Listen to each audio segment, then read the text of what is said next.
Hello, hello, hello. My name is Joe, And I'm Jordan. and welcome to the show.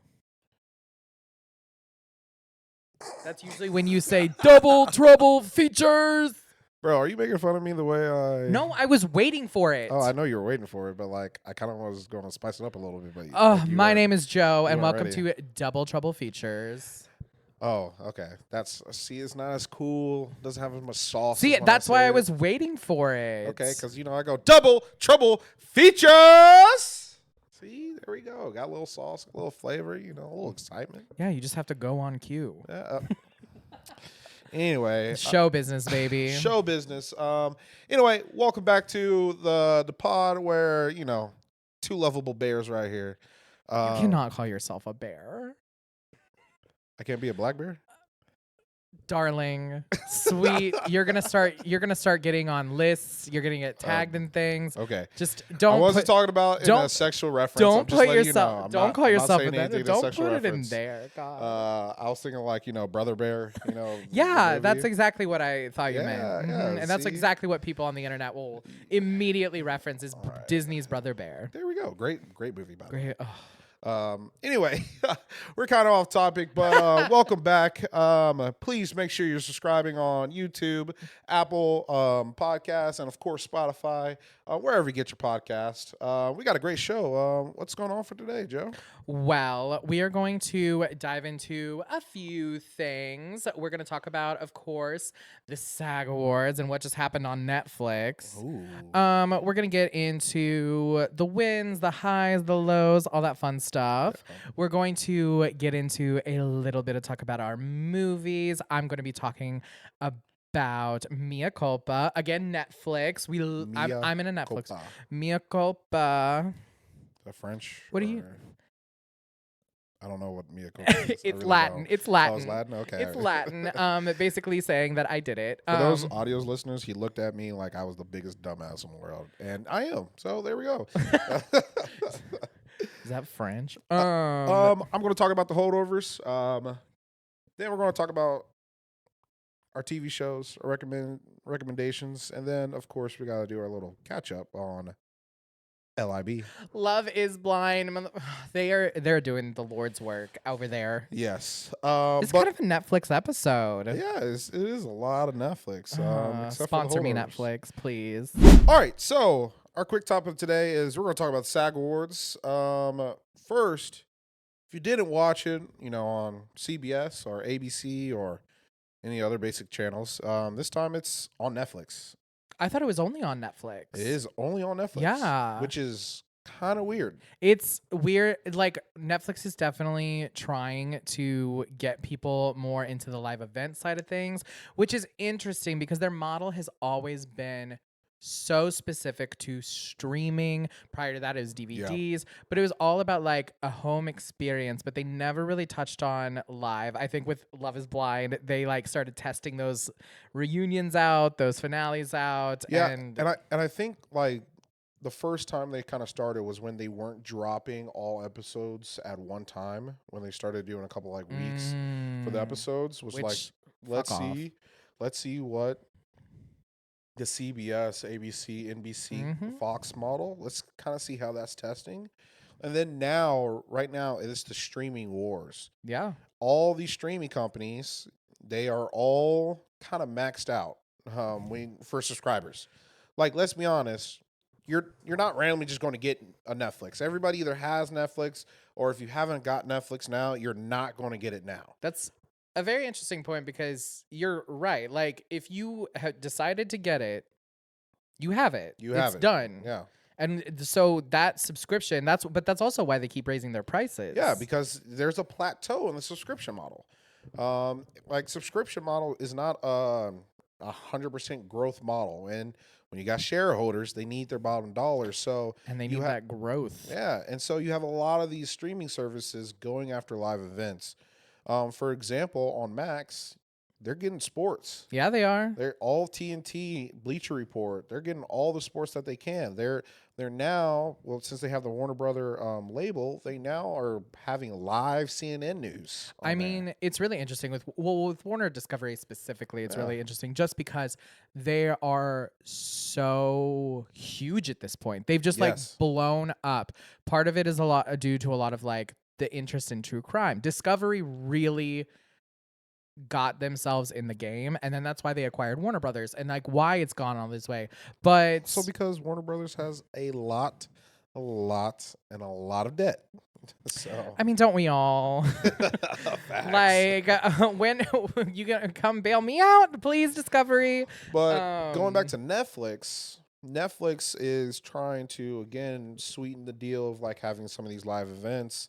They're doing it's not the French Open, but one of the tennis matches live, and now here's the SAG Awards, which it's not the Oscars, it's No. not the Emmys, it's not the Screen Grammys. Actors Guild. Yeah, and so it's a smaller acting award show, but still very significant. Significant in the fact that it does kind of lay the groundwork for what we say. All that's why the Oscars is always as at the end, because we Yeah. see how these goes.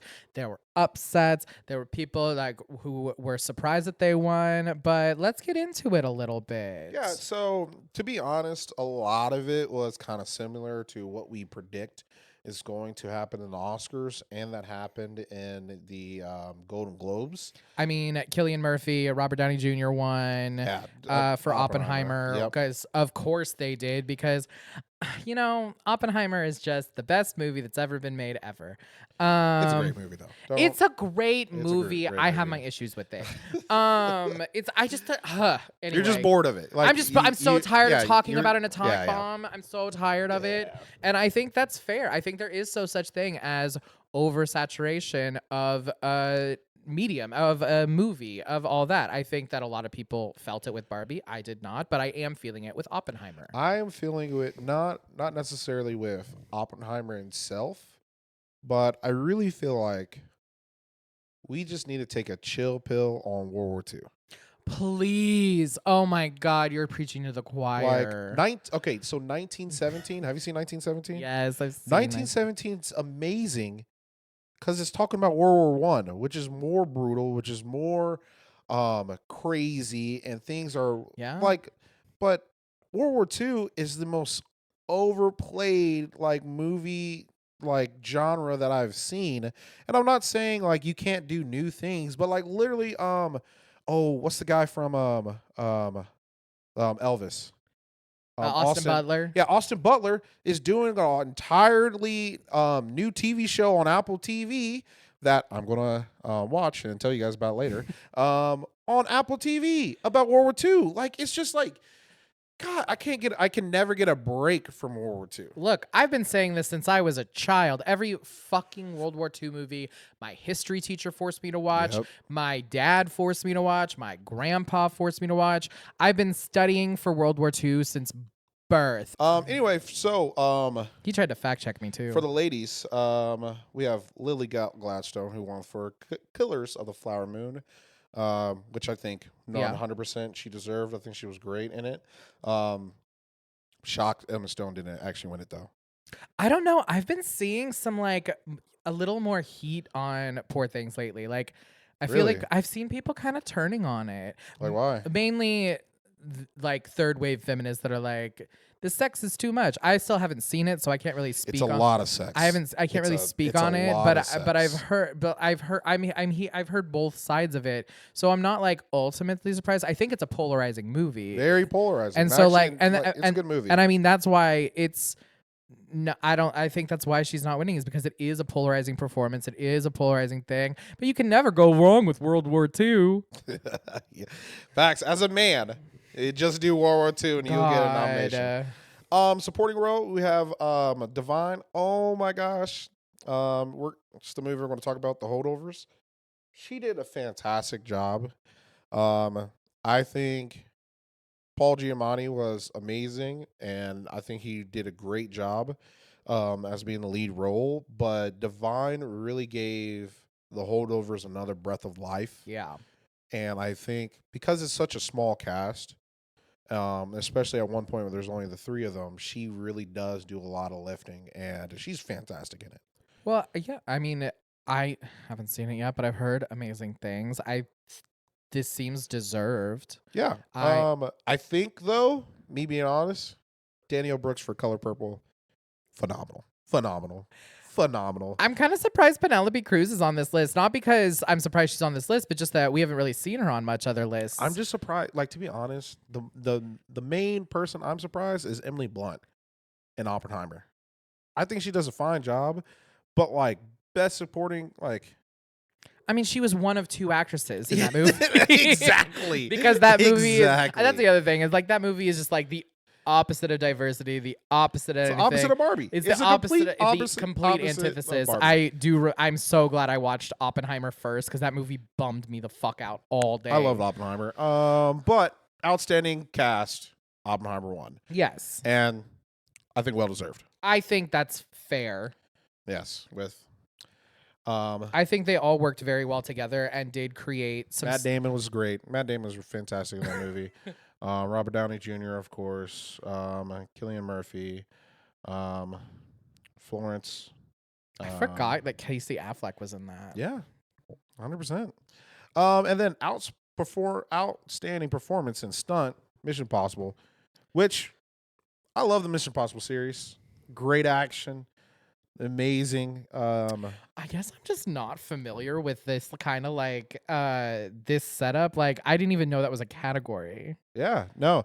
So because it's a Screen Actors Guild, they take stunt people also into consideration. But I actually do love, and I wish kind of the Oscars kind of did this, but like I love the ensemble part.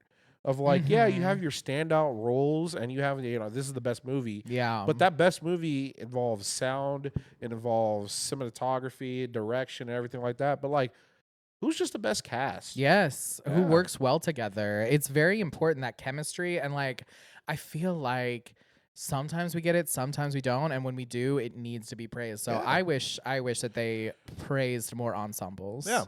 And so going into TV, one of our favorite categories, Beef took everything for limited series. Yeun. Love Beef. Again, if you have not watched Beef, you should definitely watch Beef. You haven't seen it, right? I haven't seen all of it. I've seen the Jesus first couple Christ, episodes. man. Okay, I'm done with this, man.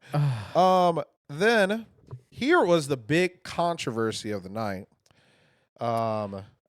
We all know who has been winning lead actor this entire time. We all know who's been winning. Yeah, but I don't know about should have. Yeah, no. I'm not saying should. I just meant he's been winning every single other award show, and so little Pedro, was a little drunk for it because he definitely didn't think he was going to win, because he hasn't won any of the other ones. Well, Kieran Culkin has won all of these freaking things, and rightfully so. Yeah. And he's kind of, it's interesting because I almost wonder if he's been winning.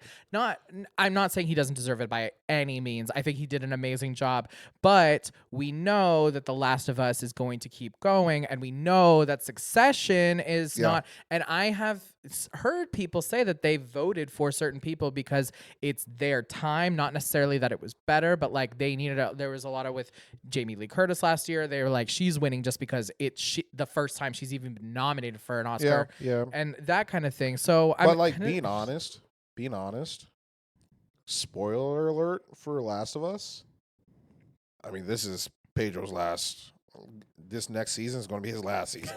So spoiler alert. I'm just I told you, spoiler alert. Yeah, this is Pedro's last season, so like he doesn't really have time. I don't know. I feel like HBO knows how to really stretch shit out that doesn't need to. All right, if he lives and goes to the next season, it show's ruined. I'm just letting you know. Just bring back Nick Offerman, it'll be fine. Even though he is dead. No, but Pedro, we love you. Love sweetie. Pedro. He asked to smell Pedro. Kieran's armpits, and I watched that video, and I was like, damn, this really is becoming a thing, isn't it? Would you smell Pedro's armpits? Of course. If he asked me to, because he asked me, he's like, "Do you want to smell my pit?" And Kieran's like, "No, I don't want to smell you." And he's like, "I'm drunk. You want to smell my pits?" And Kieran's like, "No." First of all, that's the first time I've been like, you know what? Maybe he is straight. Who, Pedro? Kieran, Oh, not Kieran? Pedro. Oh, Kieran. Definitely questionable. Like questionable, but if you are going to sit there and refuse to sniff Pedro Pascal's beautiful armpits on camera, you're not. Stank. You It could have stank. in a good way. All right. Next. Elizabeth won for best female. Elizabeth Debicki, she deserves this as Princess Di. Yep, and I'll admit I have not seen The Crown. Yeah, now you're a disappointment to me. All right, but I've seen every single other one, and except for Morning Show, I've not watched the Morning Show. I've watched the morning show. Bella Ramsey, I think, did a great job. I think Kerry Russell did good in The Diplomat, but I'm actually shocked that Sarah didn't win it in Succession. I think Shiv is just such a interesting character. I think you would be less surprised if you watched The Crown. You know, facts. Because I do think that she does play like a bad bitch, and she did deserve it. But I don't think that Elizabeth Debicki didn't deserve it, because the way she encapsulates Princess Di in like the idea that she's kind of soft, but I don't know. It's she embodies understandable Princess Di. But of course, the sweep in every single award show has been my favorite show of last year, The Bear. Jeremy Allen White. If you have not seen The Bear, guys, again, I don't know how many times I gotta say you see The Bear. Because they keep winning. They keep winning. The interracial couple of love. Are they even together? They're not together at all. They're not together at all. I was like, did I miss something? No, they're not together. They're not even together in the show. So yeah, no. It's just, but interracial love. There we go. True. Iowa Debris. We love you. Yep. Irish queen. She is Irish, isn't she? No. Is she not? I swear to God. That was like a joke. Oh, is it a joke? Yes. Oh, okay. Because there was a lot of stuff where they were like, we love you, like, blah, blah, blah. It was a joke. We can move on. Is she not? We can fact check it later. Yeah, we'll fact check it later. But don't know what she is. But I know she's not from this country. Anyway, outstanding performance by an ensemble. Of course, this Succession. was... Like, yeah, of course. Who else could it be? That whole show was just an ensemble cast that, like... That's a thing about Succession that I like so well, is that if you took out one of the characters, it would shift the entire show. Like, all of the characters play such an important role in the family and in the ensemble, and I don't think you could do anything. Like, even Cousin Greg. If it wasn't for Cousin Greg fucking up half this shit, you need Greg. The whole show would have been like Tom. Obviously he needed to be in the end of it, but it's just very few times you have an ensemble cast this large where every role is actually that necessary to the story. Yeah. And so, facts. I mean, that's why they won. And then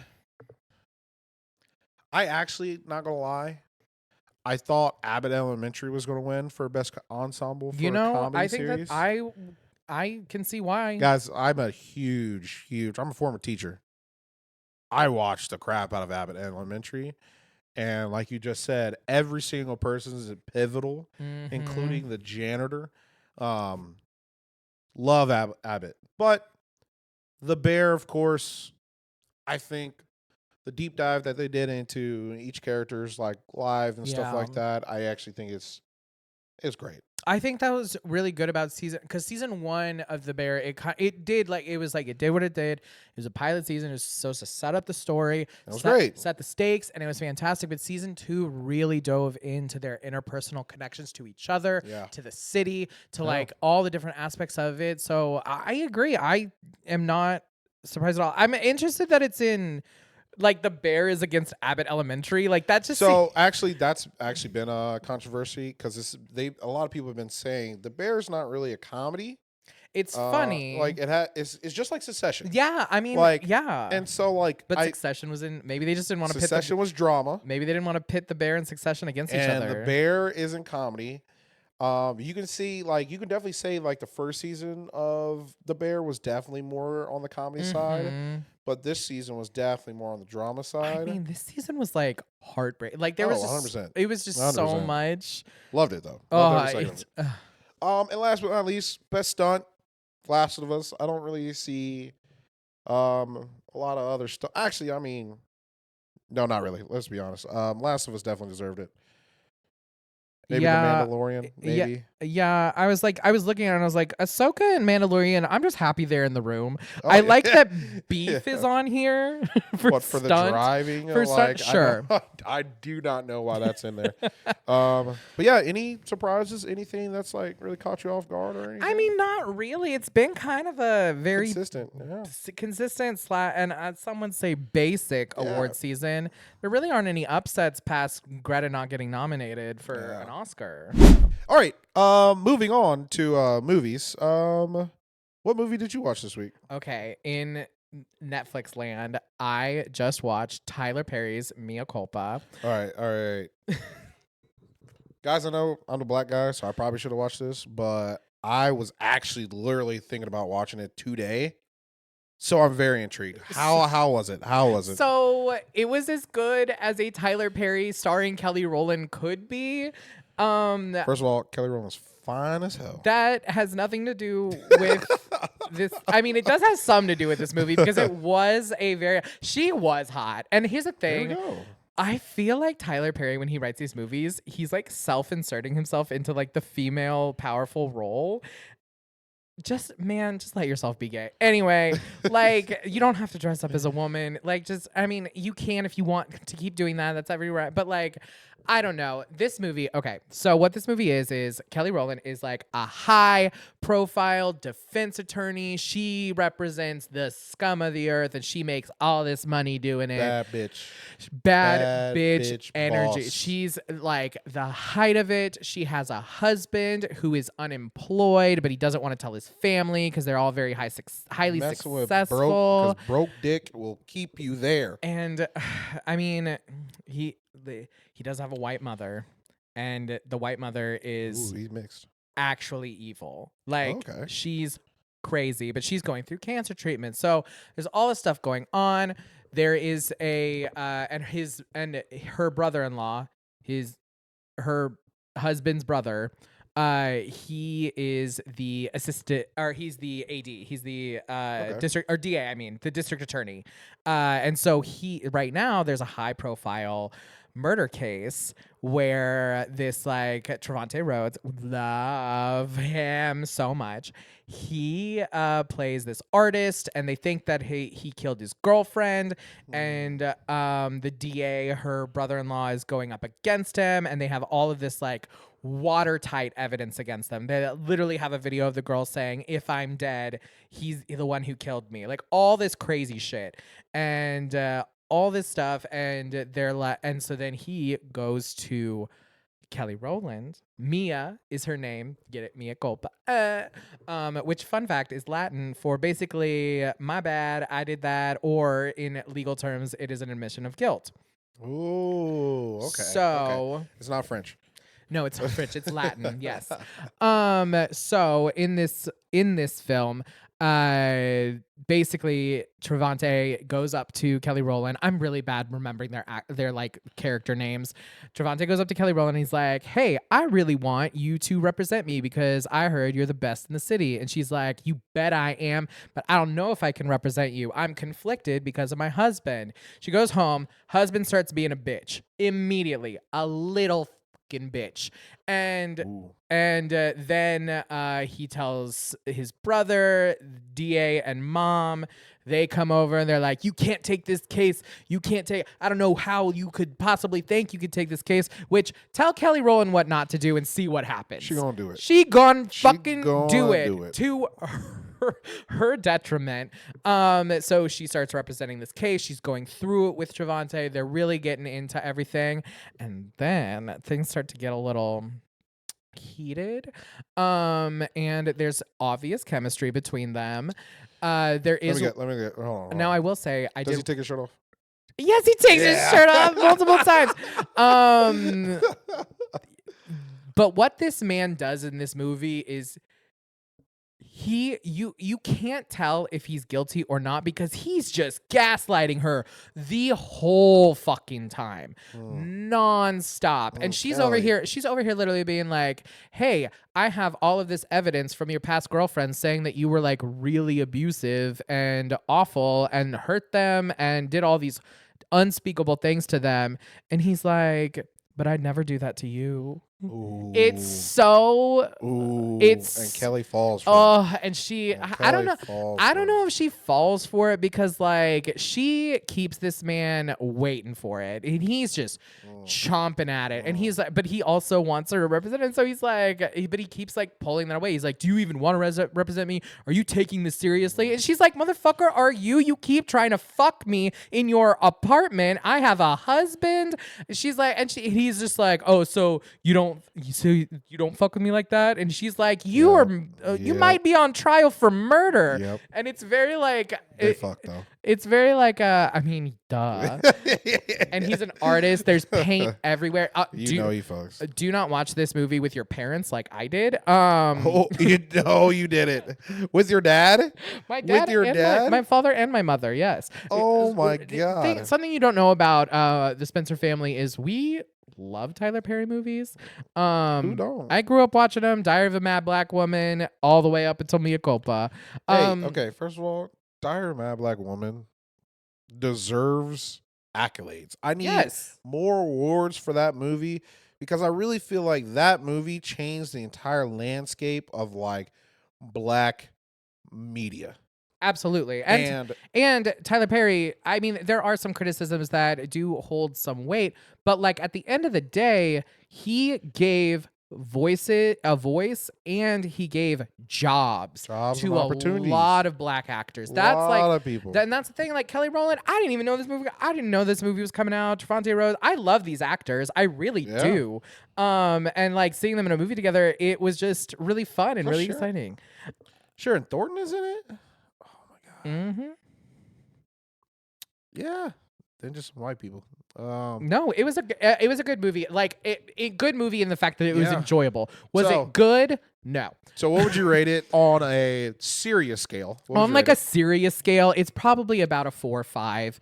It has a lot of pacing issues. The tone shifts dramatically.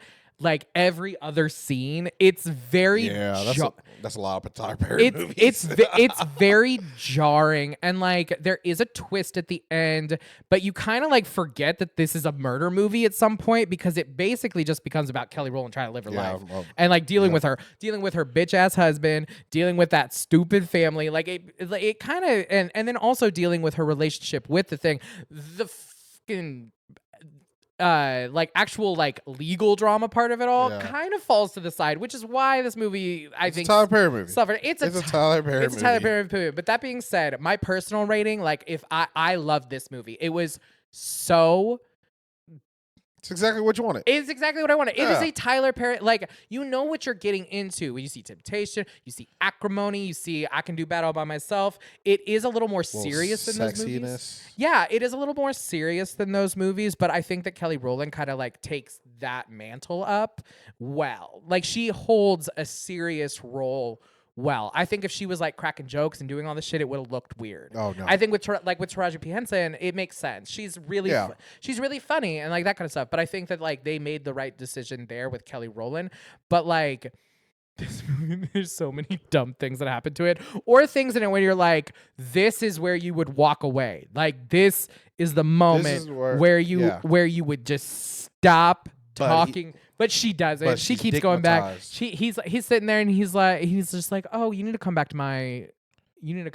my loft so we can talk about this. I can't, because there's one scene where they're like in her office and he meets her husband and oh my god, it's just they have to meet. They have to meet. They have to. It's I don't get a little bit of that struggle. I don't know how to explain it other than this is a Tyler Perry drama. Take that with as many grains of salt as you want, but it is a fun ride through and through. Good. It switches up. You don't really know what movie you're watching, but that's kind of the fun part of it. Okay. No, literally was thinking about watching it today. I'm not even kidding. Well, now you know what to do after this. I'm actually super happy you watched it. So Alrighty, Yeah. well, tell me a little bit about what you got into today. So I'm on my last bit of Oscar movies Yeah, for you're Best you're really Pictures. committed to I that. am committed, I'm 100%. not. I I, just I want to be able to say, hey, I know what the hell the Best Picture is. now I do want to watch this movie. This is still I need to watch Yeah. this one. So it's called The Holdovers. It's a great movie. I'll give it a solid 7 out of 10, maybe closer to an 8. Wow. No, it's great. Easiest premise to understand. Paul Giamatti plays this old asshole teacher. Mm-hmm. He's a history buff, teaches ancient history, and he teaches at like an all boy like Catholic school. And he has this one kid, Mr. Tully. That's what he calls him the entire time. So he calls everybody by their surname. And Mr. Tully is a smart asshole. He does pretty good, decent grades, but he's definitely a douchebag. This is the kid? This is the kid. Okay. So it's Christmas time. Everybody's going home, except for at least like 5 kids. And Paul, Because which fuck is them kids. Paul, which is Paul Giamatti, but his character is actually named Paul. Kind of weird. But Paul stays because he gets fucked over and he gets picked on, and he's like, "All right, it's my turn to stay and watch these kids." Because I gave a D to or an F to a senator's kid, so now I get punished. Oh my god. And so it's him and 5 of these kids, and these kids fucking hate this teacher. He's an asshole. There's a little bit of fights here and there. The other kids really kind of don't care about Mr. Tully. Um, and all of a sudden, this one dude's father finally is like, "Hey, I'm going to pick you up." Comes down in his helicopter, and he says, "Hey, any other kid who's stuck here can come, and we can all go skiing." Aw, that's so Yeah. sweet. And so they all call everybody's parents, and everybody's parents says yes, except for Mr. Tully's parents. They did not answer at all. I mean, do you really need it? It's a helicopter. Like, I would have just been like, Yeah. fine, kids, have fun. And so the entire time, the crazy thing is he was actually expecting to go to a ski retreat. He was supposed to hang out with his mom. His mom has a newly married stepfather, and his stepfather is like, "Hey, just not the best stepfather. He's the rich one." His mom married for money. Good. And Good for his her. mom was like, "Hey, we literally this is her excuse. Um, I'm sorry, babe. Don't be mad at me, but we still haven't had time to spend on our honeymoon, so we thought we'll spend Christmas break without you and go on our honeymoon." What kind of asshole parents do that? White ones.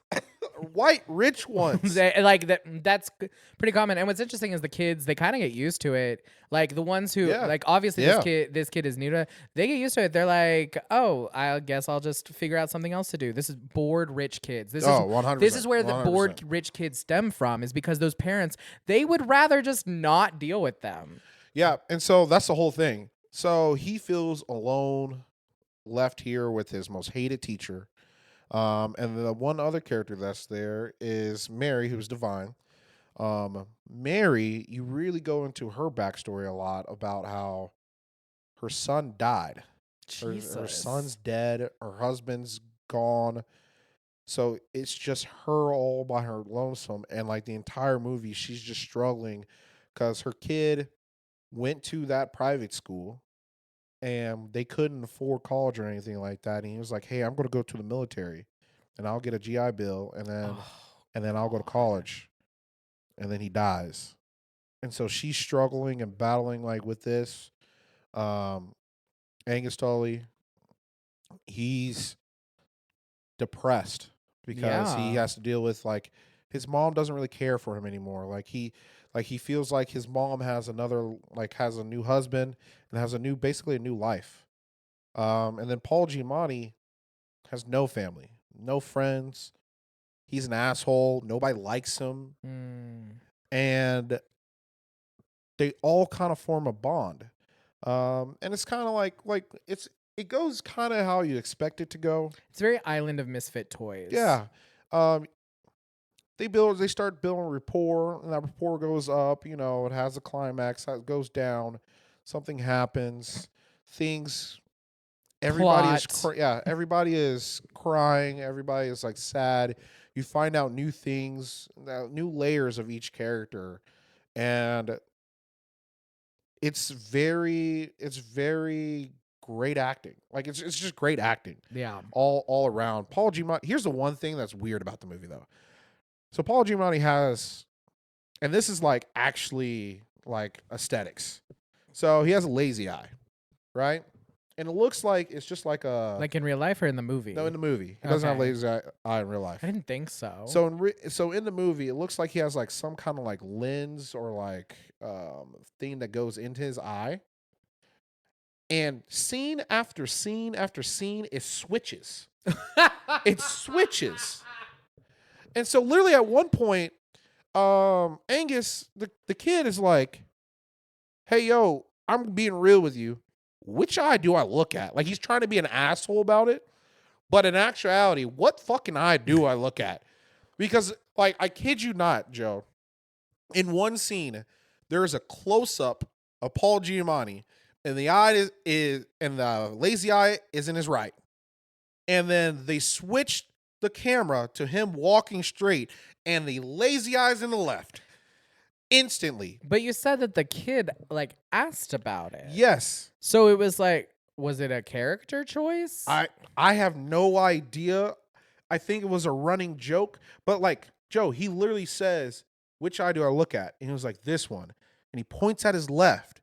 And then the next scene, like in his left eye was fine, and literally the camera, not a scene, the camera changes angles. The fucking left eye is now the lazy eye. Like That's it's actually funny. It's actually pretty funny because you're just like, bro, what's going on with his eye? I'm so confused. That's poor editing. You know Yeah. what?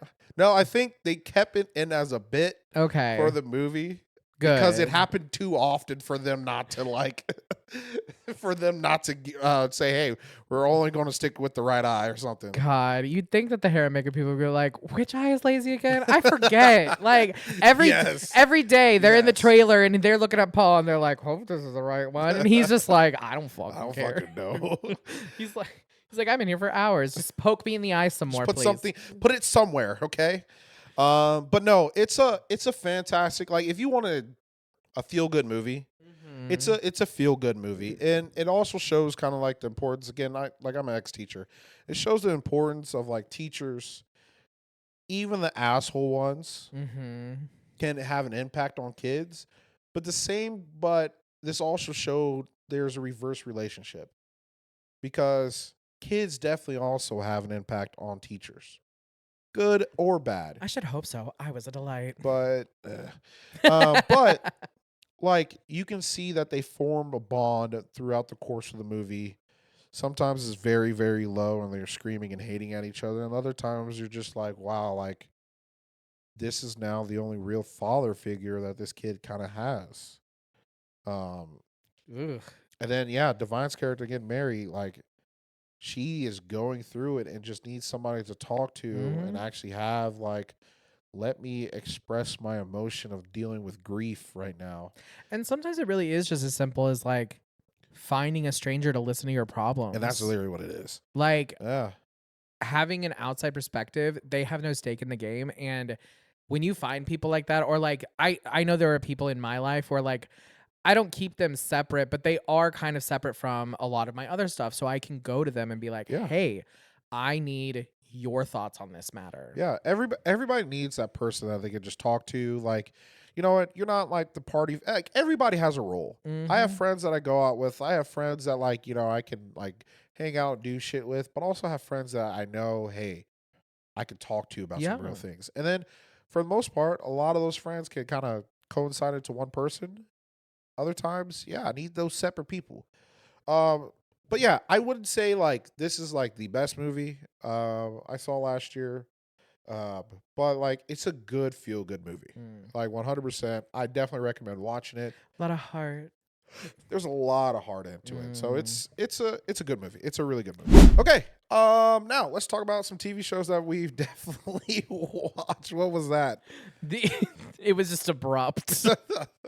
I It's bet you a lot of people think it's abrupt it too. surprised me. Oh. Just gave me a little shock. Yeah. So what TV show did you watch this week? Again on Netflix. I watched the entirety of One Day. This show is based off a book, and then there was a movie in like I think it was 2011, when I was a young teenager that had a deep impact on me.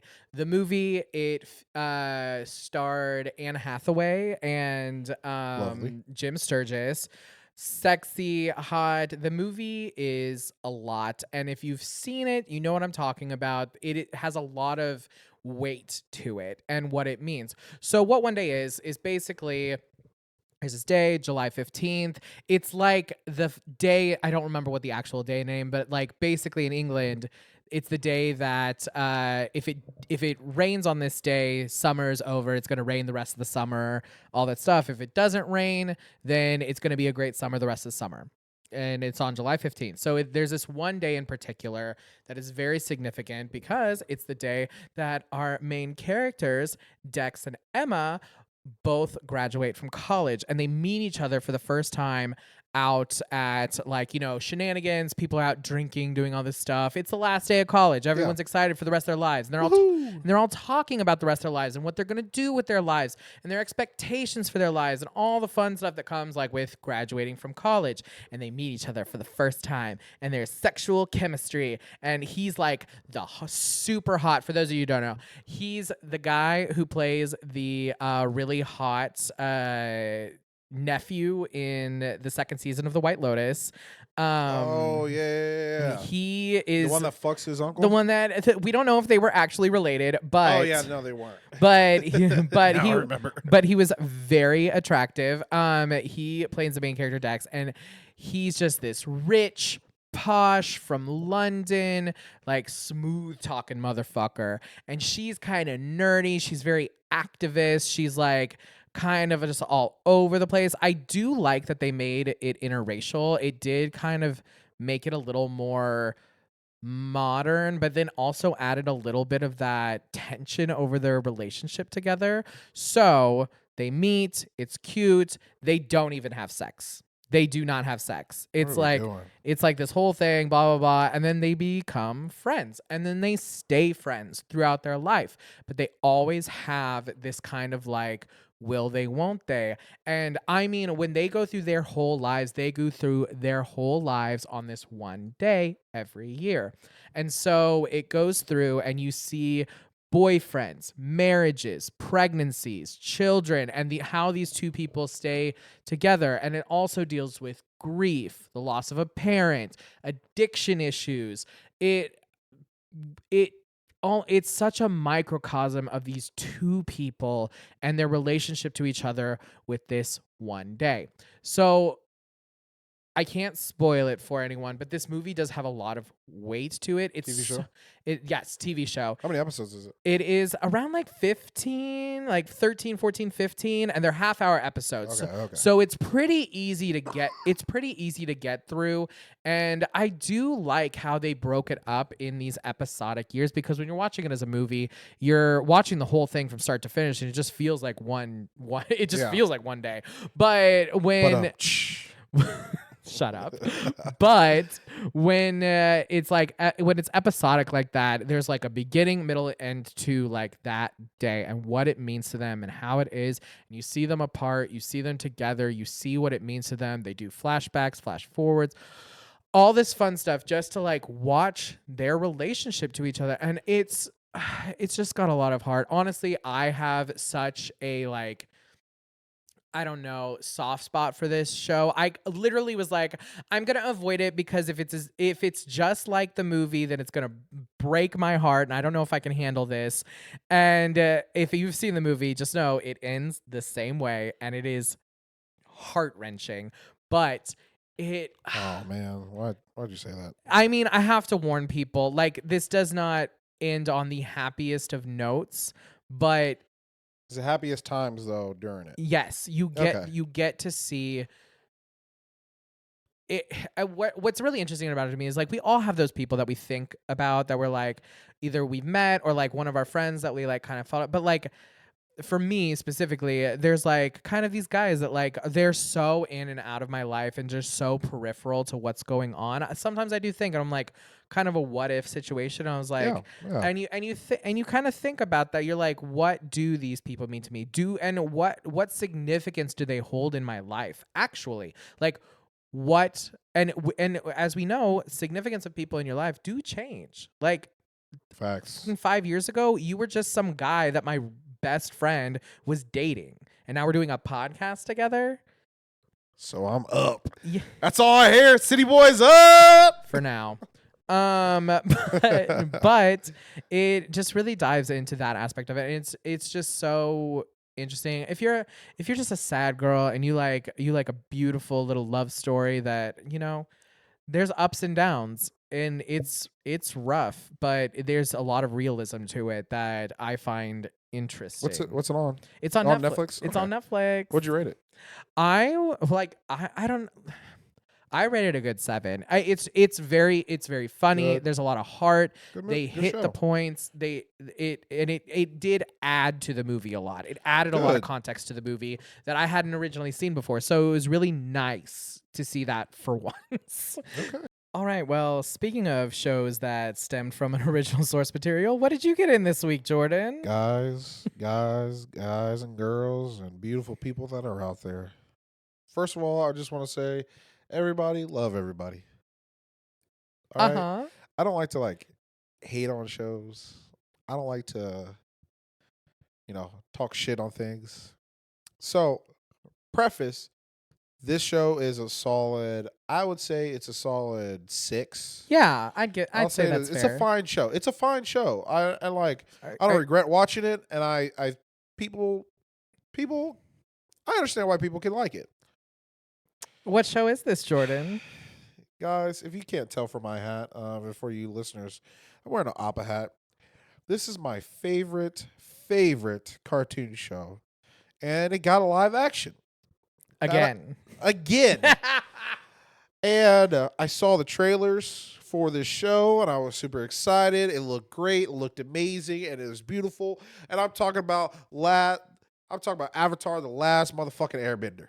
Ooh, I have also watched. We're actually at the same spot right now, so I have my thoughts and feelings, but I want to hear what you have to say. All right. So first, I want to get all the positive out. I think it's a beautiful show. It was very well done. It is obvious where they put the budget. Yeah, they put all the budget in the aesthetics, the bending. The bending is great. The bending looks so way better than M. good. Night. And like for me, way better than M. Night. For me, it was like the water bending just looked so different to me. And the earth all looked so much better. But yes, but also the cities looked amazing. The landscapes. The landscape, the air temples, I thought looked great, amazing, beautiful. I think the casting is perfect. Yeah. Like everybody besides, I think, Lee and May. Which we haven't even got into them yet. Yeah. And I mean, I for me, I was kind of annoyed. I was like, we don't even know about them yet. No. Like in the cartoon, like we didn't even know about them. Hold on. Okay. So I thought all that is great, beautiful, amazing. I did want to say one thing that was really nice. Sokka.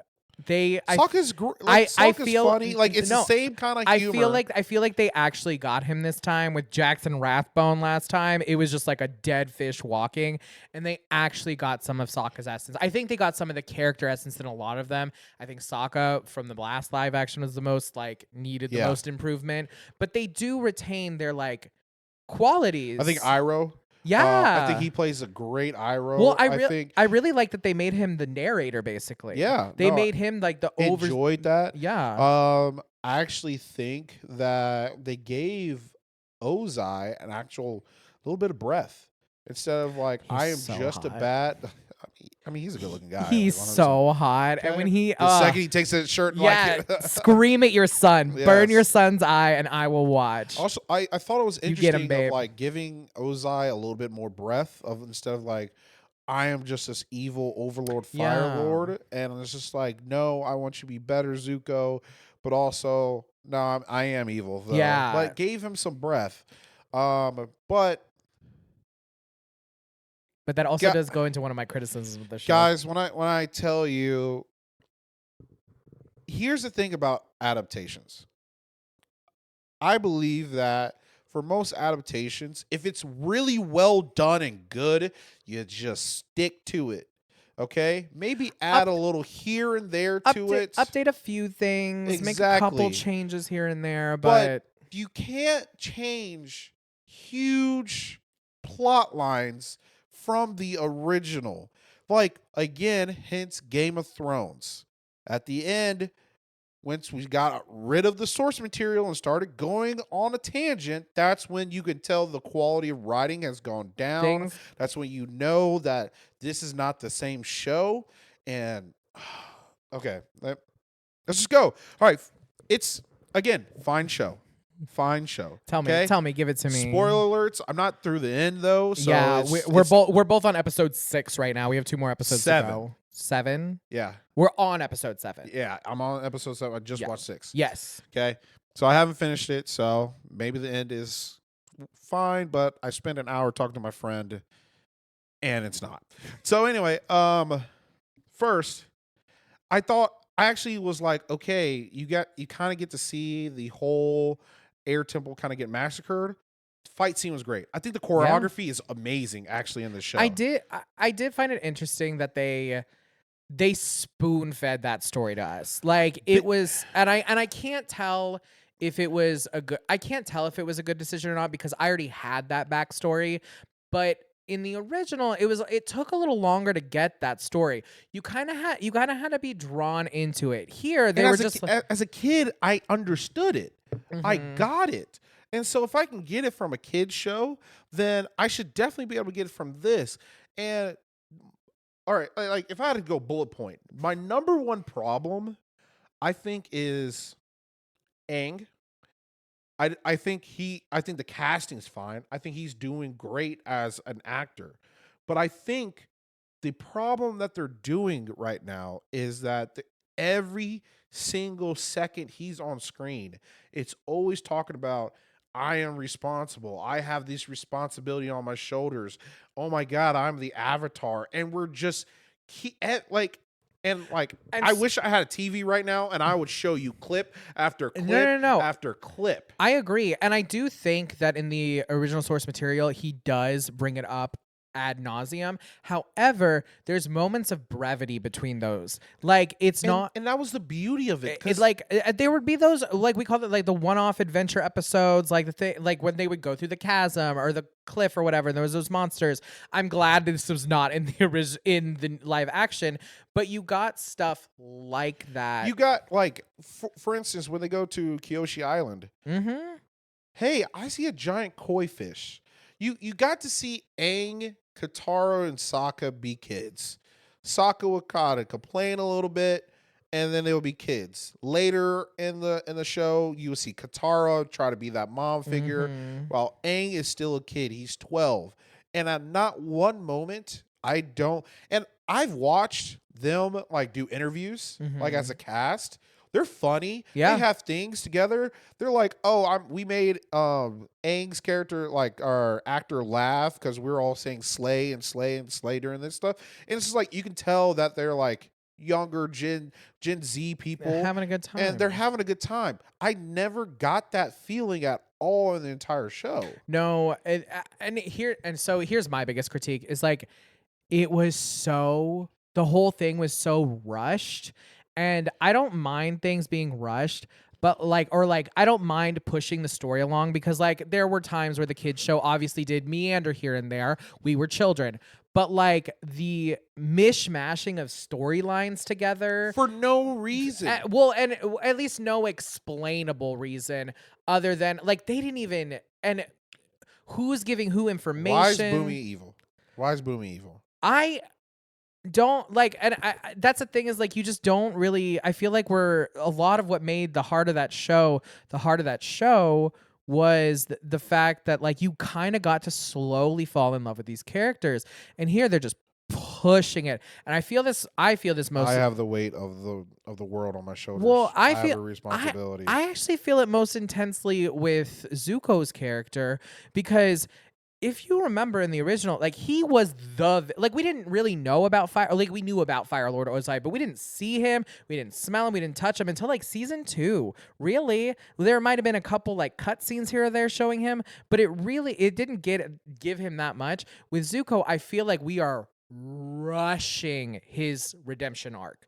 Like he doesn't become a good guy until fucking season 3, guys. Like season 2 is him dealing with it, but I feel like we're just like trying to like it just feels like we're trying to run through it as fast as we can. We're like we need to get to the part where he's a good guy.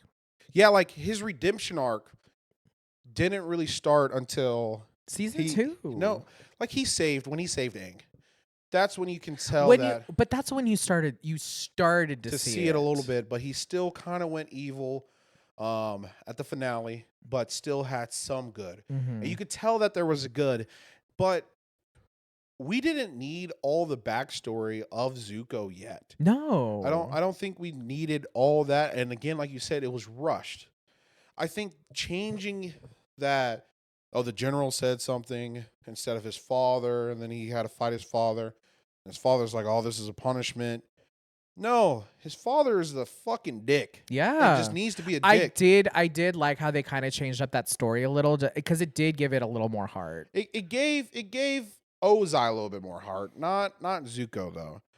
I think it gave Zuko more heart because he was the one fighting for that. Like that wasn't in the original story. Like he was like, no, you shouldn't kill these people. But I don't think that it like went as far as to be like, and these are the people on the ship with you now. Like I thought it did not do that. I think that is true. I think that like, and I think that did give him heart, and that did, and like seeing him like connect with his crew. This is what I mean by like it rushed too fast because like it showed him actually connecting with his crew and doing all the stuff. But that is an episode. That is an episode where I know it's an episode, but they weren't like they weren't like bowing to him and screaming, "My prince, my prince." Where his uncle, like his uncle's at the fire and telling that entire story. Yeah, and they have a modicum of respect for him for the first time, but it's not my prince, my prince. Yeah, no, I will agree. I agree. I do like that kind of edit. I don't like how they introduce Azula.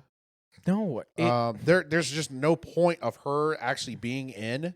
Like you can kind of see where she's just trying to be this little shady, conniving little thing. No, Azula's crazy, and Azula is about that life. Like we don't know that yet. We don't know that yet. But you're changing her entire personality. Like I need to know that. Oh, Azula is a straight, absolute murderer, killing, heartless bitch, and I don't get that vibe. She kind of. I mean, you can tell. It almost. I'm like tongue tied talking about this because it almost feels like she's just like they're portraying her as like the annoying kid sister who's jealous of her brother. Yeah, she's not jealous. And of Zuko. And like I don't remember. Like it's just like I'm just like these significant parts to the story, and I think here's why I think people are actually upset is because what you changed in the front changes so much in the back, and it makes people very scared and very anxious, and you're already not doing the story service. But I do want to say, can we not complain like obviously point out some stuff to help them in season 2, but don't complain so much that it gets canceled, because I do want a second season. I do want a second season. Again, that's why I didn't rate it like a 3 or a 2 or anything like that. But I think the number one character that has taken a backseat is Katara. Oh, for sure. Katara has like no, and again, I don't think it's the actress at all. I do not think it's the actress. No, I think she does. I really think it's the writing. They kind of have written her off as like almost like a side character. Well, and that's the thing is like and when I say they mishmash stories, like when they go through the secret tunnels and the secret tunnel. The whole purpose of the secret tunnel is lovers. For Aang and Katara to find that the first time they find like they like each other or they have some kind of connection. There's not one part of this entire show, and I've heard from other people that at the end there's still no show at all that They are connected. So you limit Katara.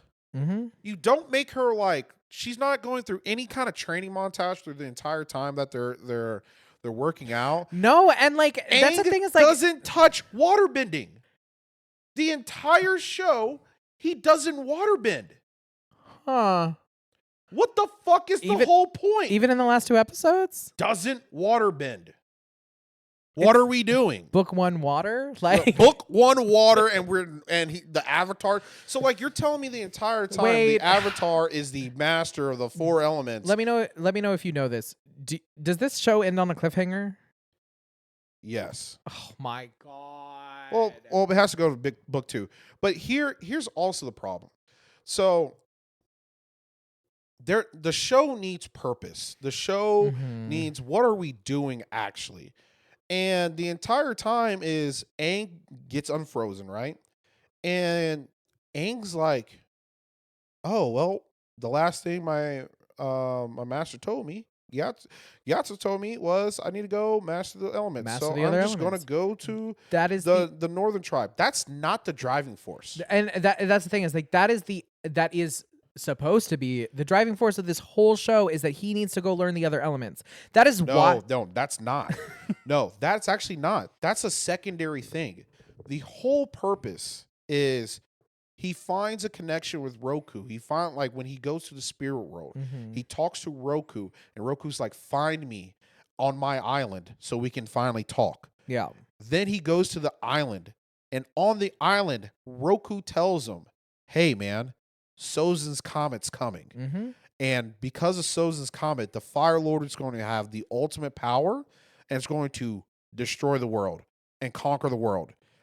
Aang, you have to defeat the Fire Lord. Yes. To do this, you must master the 4 elements. Yes. That is the driving force through the entire time. The entire time, it's like Aang has responsibilities. Aang's going to have to make difficult choices. What does he have to do? Because when he goes to Roku's island, they don't talk about that. There's not one mention of Sozin's comet until the very end. There's no mention of it. No. How does he know that the Fire Nation is going to take over and try to blow up the entire world? Well, and it kind of is. They have kind of changed that mechanism of the show because it's more of like he's just like, I have to learn the 4 elements to stop this injustice. There's not the stakes don't feel there. No, but they keep hammering it to you every single episode that Aang has responsibilities and he's going to make tough decisions. That's the spoon feeding. And like I've talked to my wife who has not seen the original, and she's like, "Yeah, this is a fine show. This is like a good show. I like it." But she also says, "Yeah, I am kind of tired of them keep telling me that Aang is important." We get that Aang is important. He's the chosen one. He's the chosen one. The master. He's supposed to master 4 elements, but doesn't touch another element the entire shit. That just doesn't make sense. Like,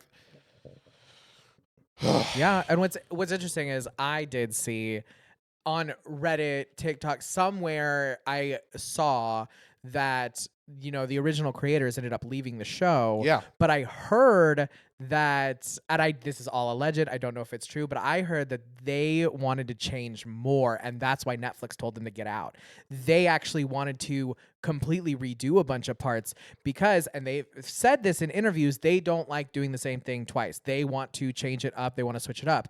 And apparently it got to the point, like, creatively, that Netflix is like, if you do this, they will not want to watch this show. Like, so we're kind of and if this is true, we're kind of seeing like Netflix trying to do right by the fans, and that's a wild thought to me. But I do think that it's interesting to like think it's like you brought the original creators on, and then the original creators wanted to change it. That is so interesting, but like also, when you're adapting an original source material, if it does not elevate the story, like I said, there we go. Like if it does not elevate the story, when we got to see Zuko connecting with his crew and actually getting to like be a part of that, and like it elevated it. There were aspects of Aang and Gyatso's relationship that I thought were elevated. That relationship, I actually love great. The Like, people who complain about who he's talking to in the spirit world, they're like, well, he doesn't talk to the spirit world in the 3rd episode. He talks to this person in the spirit world in the 4th episode, and in this episode, girl, first of all, get a but life. also, but they are changing lore.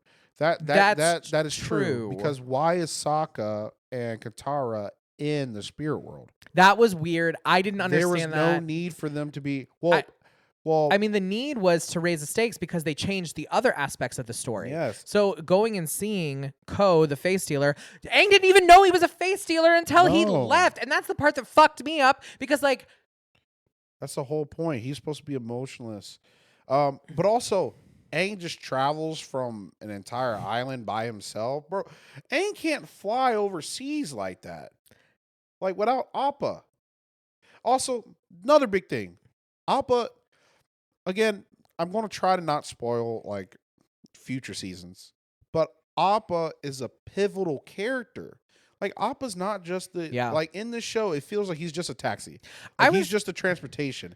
But Appa is Aang's best friend and only connection left in the world that connects him back to the air temples. And his time there. Because Appa, people forget that Appa is also from that time, and there are no more sky bisons. So like it is literally just Appa is his only connection to that time period when he was a child. And Appa gets just and that's his own entire screen time.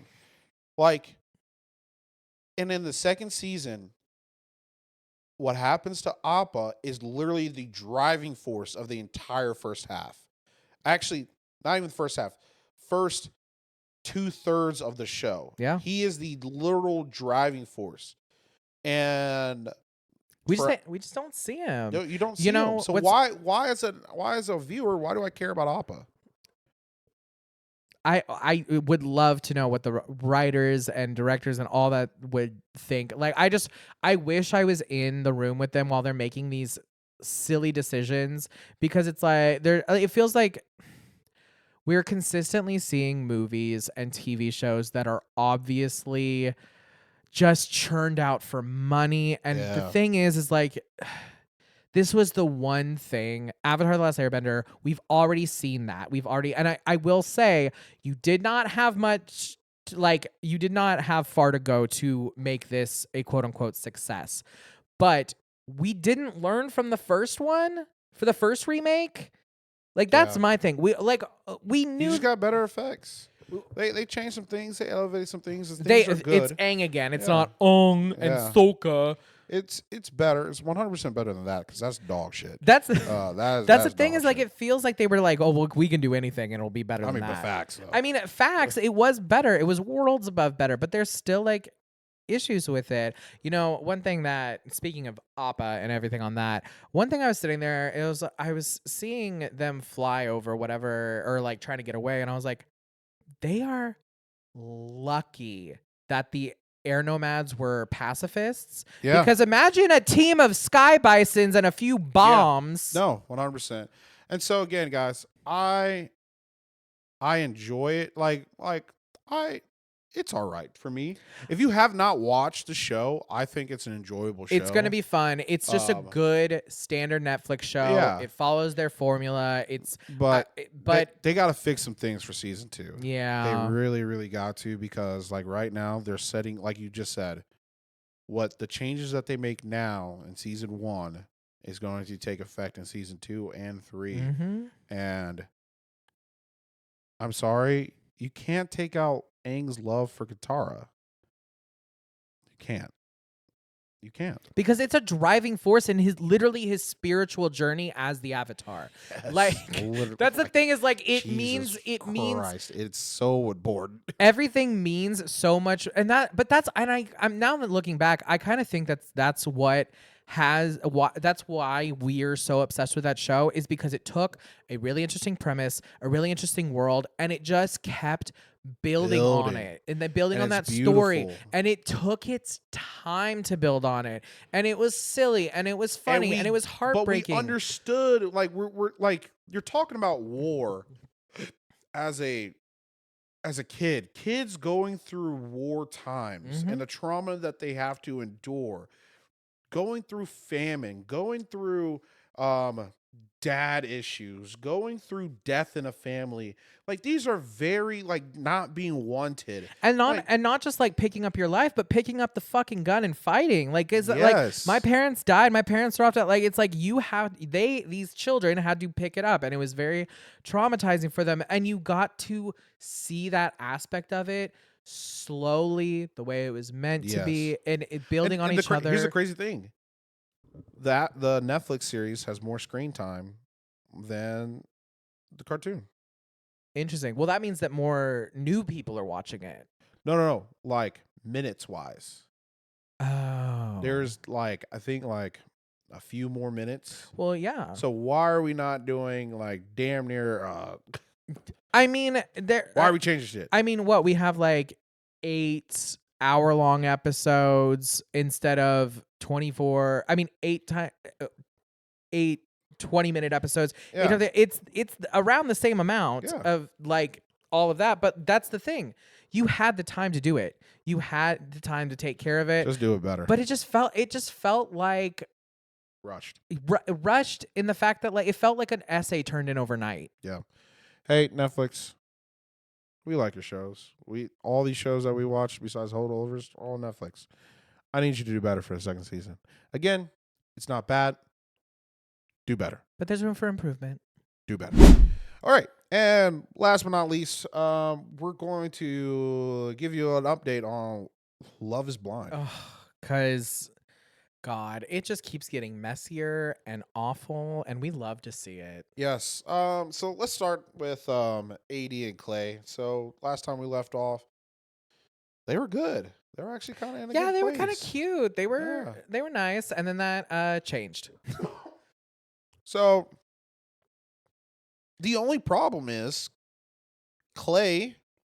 He wants to cheat on her so bad. He just cannot get cheating out of his mind. He's like, he's like, he. What are we doing? And here's the thing. AD knows it because you can see the look of horror in her eyes when he's saying it, because he just says those player ass things where he's like, men be men, blah blah blah blah blah. My dad was a cheater. My dad was a cheater. Blah blah blah. And then he says the relationships I look up to is Will Smith and Diddy.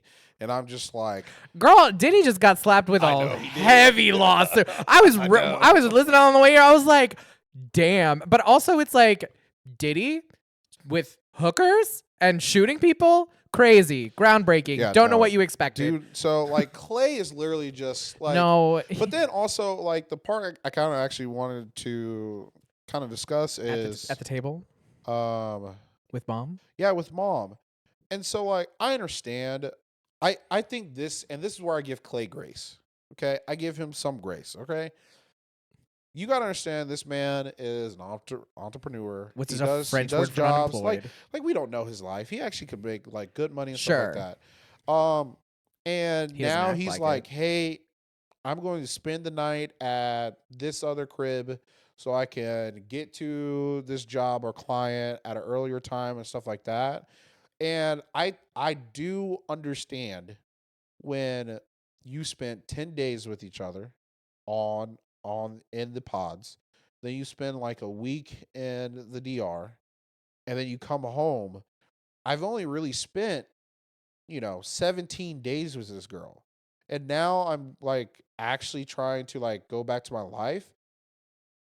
You start to revert back to some of your old things, like habits of like, hey, like a lot of and like not just Clay, a lot of these men think of it as like, all right, I have a girlfriend now, and they're going about their life like they have a girlfriend, and they don't understand that this is your fiance and forever. And you're about to marry this person. And there's like things in their contracts where it's like, if you get proposed to, or like there's like certain aspects it's like you have to go to the altar. You don't have to say yes at the altar, but eventually you have to go to the altar and then say yes or no. Yeah. Like it's not very rarely do you get to just like cop out in the middle of this part of it. Their contracts are very written. I'm not sure how They've cop out a lot of times. But yes, but there are certain aspects of it. My thing with Clay, I just don't like He's just your typical fuckboy. He's a typical fuckboy, but if man spoke to me the way he did in front of his mother, I would have slapped him across that fucking table. And then he sits there and he like I had such an issue with the way he just turned into a little mama's boy so quick. He did. And He he's like, did. and he basically like it kind of felt like he was like trying to get his mom to gang up on AD. No, that's exactly what's happening. And like I was just in there and I was like, and you're defending this man? No, fuck him. And his mom was just like, "Hey, love will prevail. Just make sure you guys love each other and make time for each other." And that's the thing. And like again, I kind of understand where Clay's coming from. Miss in those Thing kind who of, got cheated on for 23 not, years. No, not that part. No, not that part. I get where he's in the mindset of like, I'm doing work, and he thinks he has his girlfriend, and he needs to understand that you have a fiance, and know if you have 2 hours, you give those 2 hours to your wife. Yeah. You give, like, it's not just a you anymore. It's a us. It's a we. And he's not thinking about the we yet. But I get it from like a real like psychological standpoint of like, I've only been with you for less than a month, and like when I go back to the real world, I feel normal. I don't know why he signed up for this fucking show. Oh no, dude! When you ask, how do you look? That defeats the whole purpose. I just don't understand what he's doing. Like he asking about looks, telling people he could never even think about marrying them unless he knows exactly that they're like hot. And then we go home and he's like, "You're always in my grill, blah blah bullshit, mom." That's what it sounded like to me. I'm thinking about cheating. Hey, I just want to let you know, I'm not doing it, but I'm thinking. I'm not doing it, but I might. It's in my DNA. And then cheating is in my DNA. So here's the thing, and here's the thing that pissed me off about that conversation was he said, I'm a cheat. Hey, by the way, I'm gonna go stay in this other place an hour away from you because it's easier for me. But all she's heard for the past hour is I'm a cheat. So I really don't hold any like grace for him at all because he's such a fucking dick and an idiot. Like he pisses me off, and it's primarily because I've dated men like him. Like that's 100%. I think that's your trauma. Like for me personally, I'm projecting a little bit. You 100% are. But 100% and I recognize that, but that doesn't mean he's not doing everything that I'm saying. Oh no, yeah. He is not emotionally there yet, like mature. He's not like the thing is, he's just not ready for marriage. No, he's not even ready for like a girlfriend who lives in the same city as him. I think he's ready for a girlfriend. I don't know. I don't think he's ready for marriage.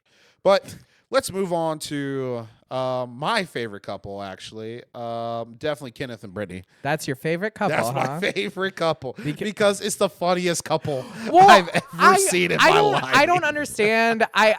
I don't, and it's actually gotten a lot of like traction. Like I've been hearing gay rumors about him that like his cousin posted on Facebook that he was gay. Wait, what? Yeah, and then they went back and they went back and they checked on her and they know it's his cousin because like in 2020 she like posted some post that was like, "So proud of you, cousin," blah blah blah, whatever. So it is his cousin, and she went, "He's gay. He just did it for the show." I mean, I get the vibes. I kind of get it. Like I was like, that makes sense. But or he's secretly gay because I mean they kept talking about God, but there's a term called gay for Jesus, and it's like you are so into your religion, you're so into everything. You don't date women, you don't date men because you're a good man of God and it's all about God and Jesus and all this stuff. So I wonder if that might play a little role into it, only because he is so adamant about God brought us together and God did this for us and it wouldn't be another than God. God's in that damn phone. God's in the phone. Like my perspective about this relationship is Kenneth, he's exactly like Clay. He got back to the real world. Yeah. And instead of treating Brittany like you're my wife, like you're about to be my wife, he treated her like a girlfriend. And he treated her like a girl I'm talking to or something. Do you treat your girlfriends poorly? A lot of guys do. Oh. See, maybe that's the disconnect. A lot of Because guys do. You're like, oh, because you're like, they treat them like a girlfriend. I'm like, they're treating them like shit. Okay, I wouldn't say Kenneth treated Brittany like shit. She was weeping in the kitchen. Okay, well that situation's way different. She was weeping in the kitchen, and he just walked away and barely gave her a second glance. He gave her a and hug. he ignored her. He gave her a hug because he didn't want to look like a bad guy, and he said that. No facts though. Like when I'm telling you, that situation emotionally. I don't know what the fuck you're doing. Like, you see your girl cry, like, maybe not even your girl, but you see a human crying. And as much as you love Jesus, and especially as a principal, you should be there to comfort that person, or at least give some kind of wave, instead of be like, literally, he said, "I'm done," and just like on the phone, like instantly on the phone. And it did not look up while he was walking up those stairs on his phone. And like, I don't really know why. I saw a bunch of stuff that he really wasn't on his phone that much. It wasn't even about that. I was like, okay, then why was he on it all the time? Yeah. What you doing on that phone, but mister? Again, Grinder, scruff, growler, sniffies. What are you doing, Kenneth? But again, Kenneth, and this is where I again see the same thing in Clay. Kenneth came back home and it's like, I am going to live like my normal life without her. And he went to see his mentor and stuff like that. He does all this other stuff, goes out. He doesn't include Brittany in any of these kind of things. No. And so that is the problem. And Brittany, all she just wanted was, hey, I just want some reassurance that you still love me, that you care about me, that this is forever. And I just want more time, and I just want to be a part of your life. And Kenneth did not give her the time of day of any of that kind of shit. Like, oh, hey, I tried to do some kind of affection at 1 a.m. when you got to wake up at 5 a.m. My God. See, this is the thing. But this is the thing that was I don't know. Maybe I'm just a believer in people or whatever. But this just seems like they're just they act like they've never dated a girl before or never dated I bet you they haven't. It's so weird. Or been in a real serious relationship. It's so weird to me because they just go into this all of these two specifically, they go into this weird. You know black people shell black men clam on. No, because I will during Black History Month. Trust me, I have other words for Jimmy and Jeremy, but it does not pertain to this. They were a little too active. They just don't want to participate. Yes. And you seem okay with that. Oh, me? Yeah. No. You were like, I get it. And I don't know. That seems dismissive. No. I'm just saying from a standpoint of a person that hey, I have known you for 17 days. Yeah. And then I go back to my original environment. I'm not going to cheat, or I'm not going to, except for Clay, who can't keep it out of his fucking head. But somebody else. But I'm here. I understand why you would go to your original ways of just, this is how I'm normally doing my life. I live by myself, and you don't think to include the first time I started to date my wife, it was never me thinking, oh, I need to change my schedule for this and this. It was more how does she fit in my schedule? But now, as a married man, as a man who, when we started to live together, when we started to be really, really serious, be fiance and then married, it was how do we together, how does everything else fit in our schedule? That's what it is. And so they're still thinking about they're not in the we're getting married in a few days stage. Girl, this is why there's the loneliness epidemic amongst straight men, because y'all are animals. You sit there and you're like, the only way I just think about this person is how they fit into my schedule. And I don't think about somebody I'm dating that way. I want to do stuff with them. I want to have fun with them. And I do work them into my life because I do want them to be an additionally extra part of your life. It almost sounds But see, but you're not like that in the first 17 days of being together. You're not like that in the first month. You do when you go on a fucking reality show down to wherever yes, they went. That's the thing is like, Yes. that's the thing that like I don't have like a patience for is because you like, yes, in the reality of it all, you didn't prepare for that. You No. didn't mentally, like, that's the thing is like these men did not have one internal monologue of, oh, I might have a wife out of this. Like, it feels like they were trying to win some kind of game and then forgot they were playing. Yeah, no. And that's why all of them said, I didn't think like I'll find a wife or anything like that. And so I'm not saying what they've done is right because no, Clay, fucking get over it. Kenneth, no, you're an asshole. Brittany is fucking like Brittany, like I believe in God. I'm not that super religious. Brittany's a gym. Brittany is a fucking gym, Yes, Kenneth. she said she had that like, hey, I am ready to raise black children verse down pat. She had it memorized. Like, she is ready to be with you. Also, the fact that AD was like, how does she feel about raising black kids? And he's like, I didn't even think about that. I'm like, motherfucker, what? I really think that like ever since that comment turned him completely off of her. Yeah, I agree. And he only wants to fuck dolphins. But that's it. I mean, I do think You do want to fuck dolphins? no. I said I do think that blowhole. I think that he just doesn't really. I just don't think he really wanted to be there. No. After when they got back home, I think he was just like, I'm cool. Yeah, like he was like, that was fun. But you know who's not having fun? Johnny and Amy. Like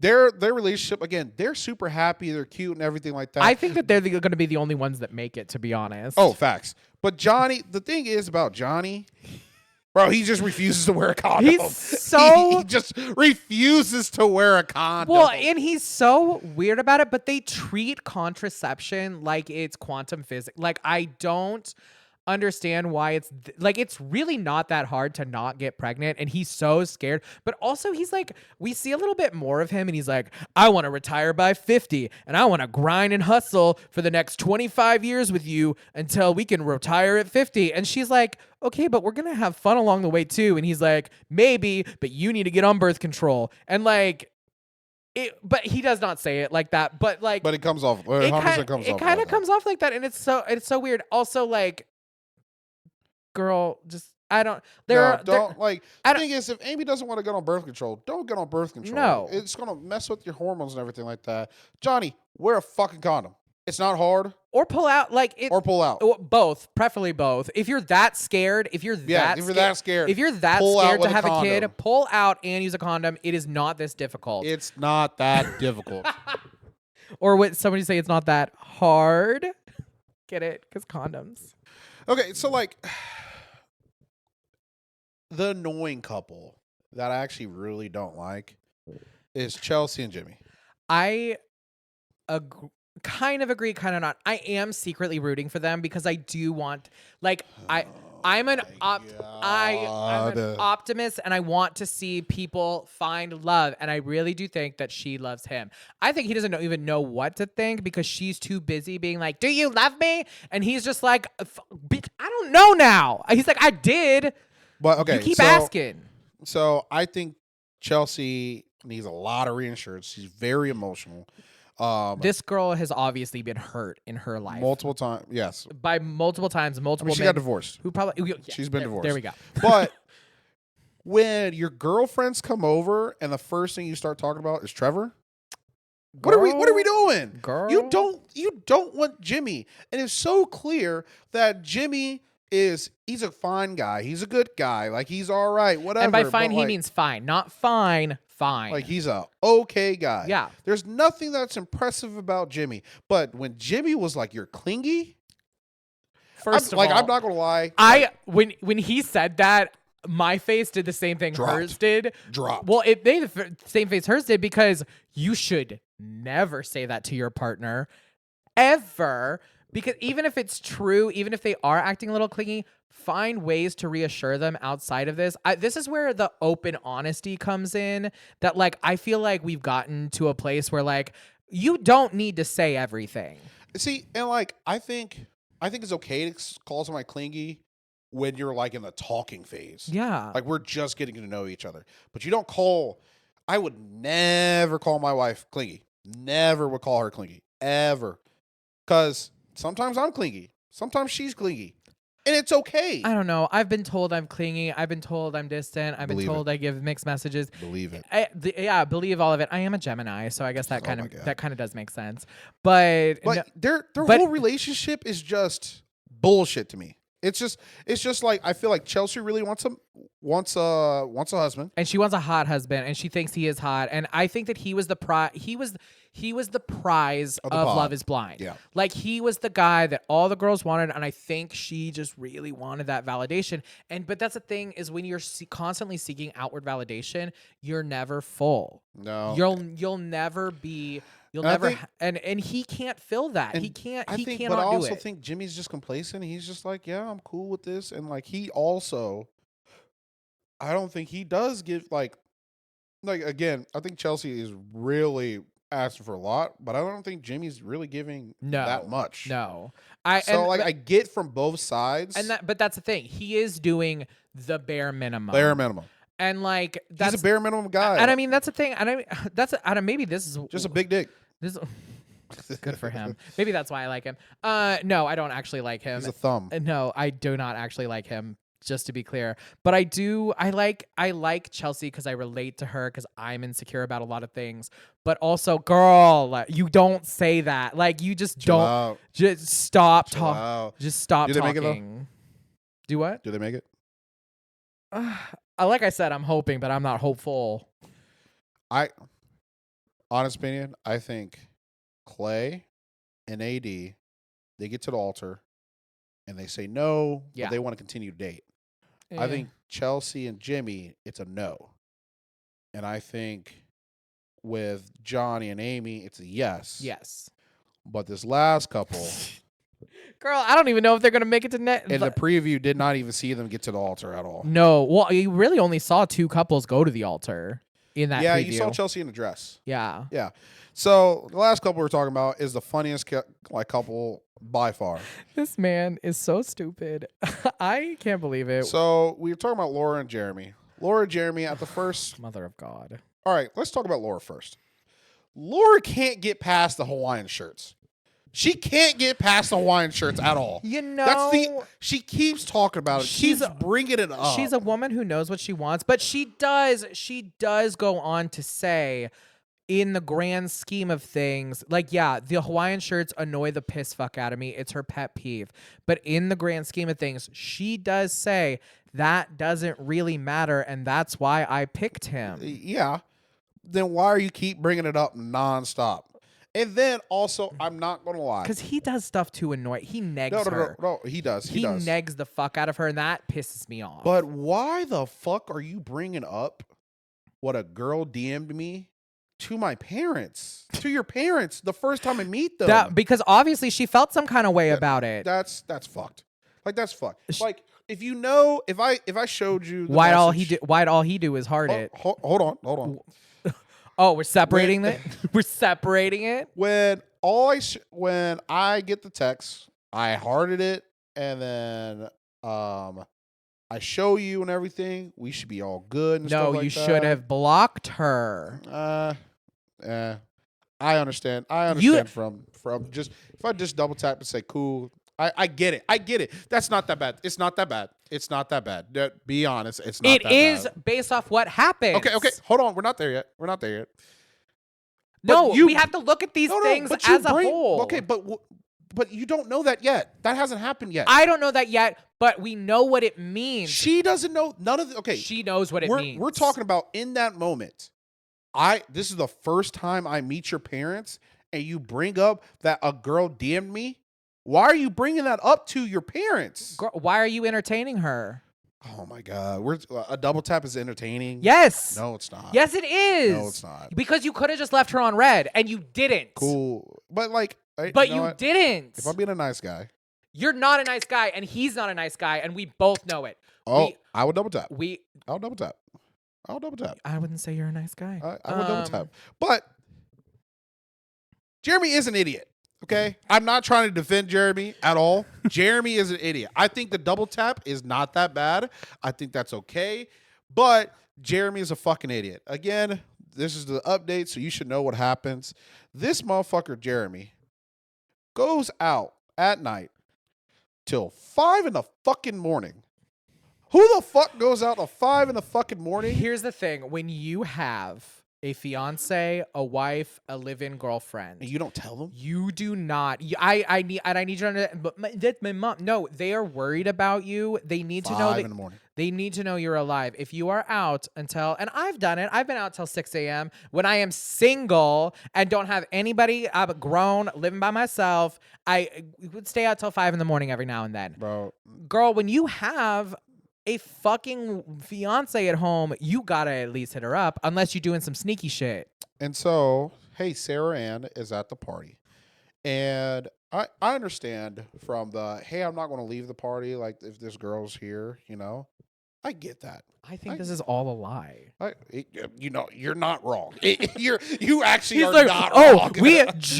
I just so happened to meet up somehow because somebody said we were changing plans. And so we changed plans. And then all of a sudden, Sarah Ann showed up. And you're just sitting there and you're like, and he's got his sunglasses on the whole time. And you're just like, this motherfucker is so full of shit, but she knows he's full of shit, and She that's knows it. and that's Laura's in control. She's in control. But that's why the heart matters. That's why it does, is because she knows what that means for him. Maybe not for you, maybe not for Tom, Dick, and Harry, but we know what it means for him because he's an asshole. The mom even says, "You all talk to each other like you hate each other." And so dumbest excuse I ever. He's like, "Hey, I didn't have to tell you anything because I gave you my location." And then you're like, "Hey, he walked. I'm going to go out, and then me and Sarah Ann, this chick that wanted your dick and you wanted her but chose the other girl, you chose Laura. We're going to go to a random parking lot and just talk for hours." That's not even a good story. That's not like hours. Here's the thing: if you tell even if that was true, and you told your fiance, I sat in a parked car with another woman that I dated for 3 hours, I would see red. Like, motherfucker. If I told my wife I was in the car with my ex for hours, oh no, like that. Even if you're just talking, she's leaving, or I can't get on my house. She'll kill me. Even if you are just talking, there is a line you are crossing, and if you don't actually tell them, like he didn't, because he didn't text her, he didn't call her. I shared my location, which he went out of his way to do to try to trick her. And that's where, hey, you know what? Hey, first of all, can we get some snaps to Laura? Girl. Snaps to Laura. Laura, she's a smart woman. Last episode, I called you a blonde. I called you, you're just a blonde, and that's it. Laura, you a boss bitch. After what you just said, hey, don't give me your fucking location if you don't think we're going to use it. And this motherfucker, this location tracks this motherfucker way past where they're not supposed to be, way up an hour north. And there's like in the thing, you could see it where I think when he knows he's caught, because you see him, he's like, oh, and he like picks up his phone. He's like, oh, because he knows that it wasn't updated, and he knows where it updated because he saw it, and he was like, updated at fucking Sarah Ann's fucking place. And nigga, if you up there at 5 a.m. at a bitch's place, we ain't talking. You probably fucked at like 2 or 3 o'clock, went to sleep, and you're like, oh shit, I gotta wake up and I gotta get back home. I gotta go get my car because he left it at Lost and Found with his phone in it. Because and this is all alleged. I don't know if this is actually facts or not, but the rumor is that he dropped his car off, left his phone in his car, forgot to take his Apple Watch off, and that's the detection. Ooh. Yeah, like that's the whole thing. And so, City Boys, Joe just put you on game. Girl, just don't be dumb. I mean, have you watch How to Get Away with Murder? It's the same principle as cheating. Really is. Like, if you really want to cheat that bad, it is not that hard to not get caught. horrible advice. No. City boys. City boys from Joe. To be clear, I have never cheated on anyone. City boys from Joe. But yeah, like overall, it's entertaining. This season's entertaining. This is a good season. It's entertaining. Well, and then there's all this outside stuff because apparently Trevor had a girlfriend. They think Jimmy had a girlfriend, but he's saying that Jeremy's married. What? You didn't hear that? I don't think I heard that one. Oh no! So Jeremy's actually married. Like grandma came out, or not grandma, mother-in-law came out and was like, "Oh no, this is my daughter and her son, like my grandson." A picture with Jeremy. This is my daughter and grandson? Yeah, like she had a picture on her phone, and it was Jeremy, his wife, okay, and Jeremy's son. Or at least that's what I saw. That's what I saw. I'll bring up the post later. I'll bring it up. That's the thing. No, I mean, I did see that he was engaged, but he said he broke it off like right before. Oh, yeah. No, he's not married. He's engaged. You're right. Oh You're my right. God, You're Jordan. right. You're right. Okay. Same. He was engaged right before. And that's the thing is like, it's really confusing is like, did they even do a background check on these people? Did they actually look into their lives? Hey, I'm happy they didn't. Oh, I'm happy they didn't either. But that's the thing is like with Trevor, I'm like sad because it makes him come off like he was like the golden boy of the season. Everyone's like, he was done wrong. Honestly, I think he's already like filming for whatever that show is that it's like the amalgamation. They take all the people from The Circle and all the people from can't even think of the name of it, but it's another love show, and I think he's filming for that. But and like he already has his talent management lined up. He's good for him. He's set, but like I'm excited for how this ends. I'm excited. I'm excited to see if it ends because these people are crazy. People are crazy. These producers go to the woodworks of the internet to find these people, and we can't thank you enough for it. You're doing the Lord's work. So put in the comments, what do you think? Who's gonna get married? Who's gonna be murdered? Who's gonna get killed? Yeah. But anyway, that's the end of our episode. I'm Jordan. I'm Joe. And this is Double Trouble Features. Joe, that's how you do it. That's how you do it. Is that how? Yeah. Maybe a little louder next time.